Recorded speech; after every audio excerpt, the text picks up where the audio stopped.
नमस्कार, स्वागत है आप लोग का एटीएन लाइव पे। मैं समीर आसमी। तो आज हम आए हैं आंध्र प्रखंड में जो क्षेत्र संख्या 10 है, जहां पे भावी प्रत्याशी जिला परिषद के मनन प्रसाद सिंह हैं। उनसे हमारी बात होगी कि उनके इस संख्या 10 में कितना विकास का काम 5 सालों में हुआ है, और फिर से ये एक भावी प्रत्याशी हैं। इस बार फिर से इनकी लड़ाई है, तो ये इस बार इनका क्या कुछ मुद्दा है, किन मुद्दों के साथ आगे आ रहे हैं, क्योंकि ये टीचर भी रह चुके हैं।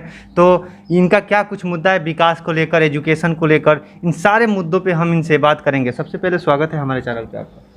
मैं पहले आपको धन्यवाद देना चाहता हूं कि आपने मेरा इंटरव्यू लिया। आप मुझे विकास के विषय में पूछ रहे हैं, तो विकास के विषय में तो खुद जनता बताएगी। वही तो हम चारों तरफ देख रहे हैं तो कहीं विकास नज़र नहीं आ रहा है। किसी तरह का सड़क, रोड, बिजली कम से कम यहाँ 20-25 घंटा रहनी चाहिए, लेकिन बीच में अंदर में बहुत डिस्टर्ब रह रहा है बिजली। विकास तो हम नहीं देख रहे हैं, विकास बहुत कम हुआ है अंदर का। 5 सालों में विकास आपको नहीं दिख रहा है? नहीं दिख रहा है। मतलब आपके कितना 5 गो ये आपका पंचायत आता है, 5 पंचायत में विकास अभी आपको नहीं दिख रहा है। नली गली हो गया। शिक्षा को लेकर आप क्या कहिएगा? क्योंकि आप खुद टीचर हैं। शिक्षा को लेकर के मैं कहूँगा कि शिक्षा 2 बरस में चौपट हो गया है। शिक्षा कोरोना शिक्षा को खा गया है। बच्चों का भविष्य बिगड़ गया है। तो अभी मैं यह प्रयास करूँगा कि जितना पीछे लड़कों का जो कोर्स हुआ है, जो समय बर्बाद हुआ है, उसको एक्स्ट्रा क्षतिपूर्ति करके और बच्चों को जिस तरह से हो पढ़ाई उसका पूरा किया जाए। अच्छा, अगर जनता आपको एक बार मौका देती है तो आप अपने 5 पंचायत में क्या कुछ कीजिएगा, क्या कुछ विकास का काम कीजिएगा? सबसे तो पहले मैं विकास के लिए, राशन कार्ड के लिए हम जब क्षेत्र में जाते हैं तो राशन कार्ड के लिए लोग बहुत हमसे क्या कहेंगे, ओरहन देते हैं, उलाहना देते हैं कि राशन कार्ड जिसको मिलना चाहिए उसको नहीं मिला है, और जिसको मिलना चाहिए उसको नहीं मिला है, और जिसको मिलना चाहिए उसको जिसको नहीं मिला नहीं अमीर लोगों को मिल गया है, गरीब लोगों को नहीं मिला है। अच्छा। तो पहले तो मैं जीतने के बाद प्रयास करूंगा कि जो उसके लायक है उसका जिसको राशन कार्ड बनना चाहिए उसका राशन कार्ड बने, यह विकास करूंगा। दूसरी बात, मैं हर घर में शौचालय और रोड का चाहूँगा कि रोड हर गांव में नल और जल और गली का विकास हो और रोड बने।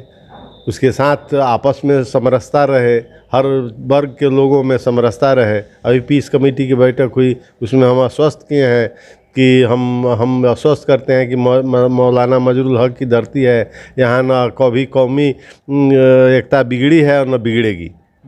तो विकास का काम मैं हर व्यक्ति से, मैं हर गांव में जाऊंगा और पूछूंगा, गांव का में एक मीटिंग करूंगा कि आप गांव में क्या किस चीज़ की आवश्यकता है। जिस चीज़ की आवश्यकता होगी उसको मैं उसके प्राथमिकता मैं उसको पहले दूंगा।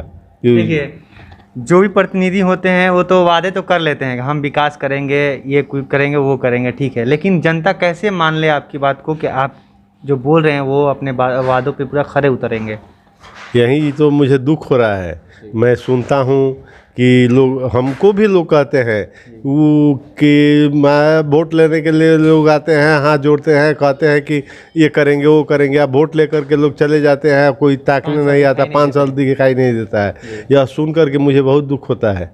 मैं जीतूंगा तो मेरा पहला वादा रहा है कि जीतने के बाद मैं अपने क्षेत्र में ही रहूँगा। चूँकि मैं रिटायर हूँ, मुझे कुछ घर से कोई घर का कोई लेबिलिटी नहीं है, और हमको एक शौक़ इंटरेस्ट है इस राजनीति में कि कम से कम लोगों से रूबरू रहें, लोगों का विकास करें। इस तरह का मेरा शौक़ है। इसलिए मैं जीतूंगा तो यह दिखा दूंगा कि मैं नहीं, प्रतिनिधि जीतने के बाद मैं क्षेत्र में ही रहूंगा, क्षेत्र में ही हूँ, और आने वाला दूसरे इलेक्शन में लोग कहेंगे कि हाँ, ये प्रतिनिधि जो अपना वादा किए वो वादा पूरा किए हैं। अच्छा, अभी तो आप क्षेत्र अपना भ्रमण कर रहे होंगे, क्या कुछ लोगों से क्या कुछ आपको मिल रहा है कि क्या अभी लोगों का क्या मूड है, और आपके पांचों पंचायत में अभी तक कौन सा काम है जो अभी तक नहीं हुआ है और आप उसको जीतने के बाद कराएंगे? देखिए, हम जब जा रहे हैं तो लोगों में एक उत्साह हो रहा है।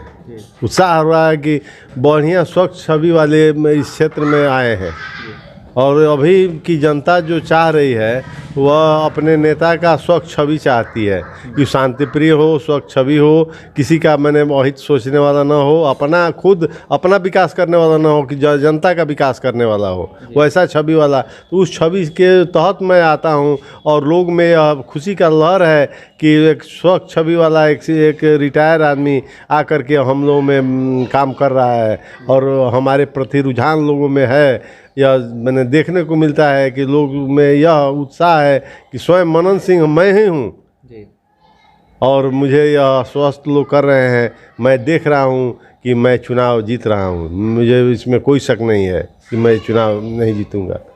अच्छा, प्रधानमंत्री आवास योजना की तरफ से जो घर बनाने के पैसे मिलते हैं, जो गरीब लोगों को पैसा मिलता है, वह अभी तक इस 10 नंबर क्षेत्र संख्या में कितना इस पे काम हुआ है आपके? देखिए, प्रधानमंत्री आवास योजना के तहत तो हम पूरा अथी नहीं दे सकते हैं, क्योंकि मैं इसके पहले राजनीति में नहीं था।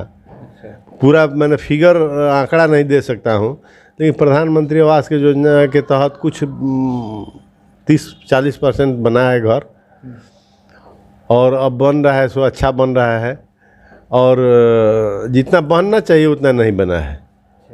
उससे अब लोगों को हम चाहेंगे कि हम जब प्रतिनिधि बने तो 100% प्रधानमंत्री आवास योजना का लाभ दिलवाएं। जी, नहीं, देखा जाता है कि ये जो प्रधानमंत्री आवास योजना की तरफ से जो पैसे मिलते हैं उसमें घूसखोरी भी होता है, शौचालय का जो पैसा मिलता है उसमें भी घूसखोरी होता है। तो अगर आपको एक बार जनता मौका देती है तो क्या कुछ कीजिएगा? दुख तो इस बात की है कि गरीब के आवास, एक तो उसका आवास नहीं है, दूसरा सरकार आवास देती है, तो आवास के नाम पर उससे पैसा ले लेना, इससे बड़ा कलंक, इससे बड़ा पाप हमारे देखने में कुछ नहीं है। गरीबों का पैसा ऐंठ लेना और घूस ले लेना, मैं तो सबसे सख्त नफरत करता हूँ घूसखोरी से। मैं अपने ईमानदारी पर विश्वास करता हूँ और ईमानदारी को ही लेकर आगे बढ़ता हूँ। मैं होऊंगा तो गरीबों से किसी घूसखोरी का तो नामो निशान मिटाने का कोशिश करूंगा, चाहे उसके लिए मैं आमरण अनशन क्यों नहीं करना पड़े।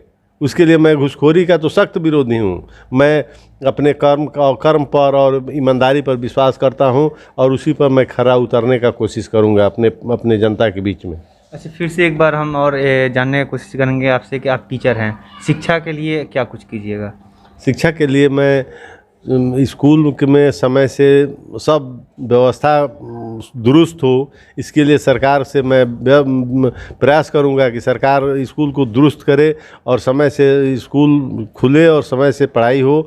और समय से तो पढ़ाई हो ही रही है, लेकिन कोरोना काल ऐसा है कि मैंने शिक्षा को अथी कर दिया है, गड़बड़ कर दिया है। कोरोना काल तो मतलब इस 2 साल में कोरोना काल ने लेकिन शिक्षा को चौपट किया है, लेकिन देखा जाता है कि ज़्यादातर मतलब लोग प्राइवेट स्कूल में बच्चों को भेजते हैं पढ़ने के लिए, उसमें मोटी रकम लग जाती है, और गरीब के बच्चे पढ़ नहीं पाते हैं सही तरीके से, क्योंकि ज़्यादातर सरकारी जो स्कूल होते हैं, मिडिल स्कूल हो गया, हाई स्कूल हो गया, पढ़ाई सही तरीके से नहीं होता है। तो आप उसको कैसे डेवलप कीजिएगा, आप कैसे उसको सही कीजिएगा?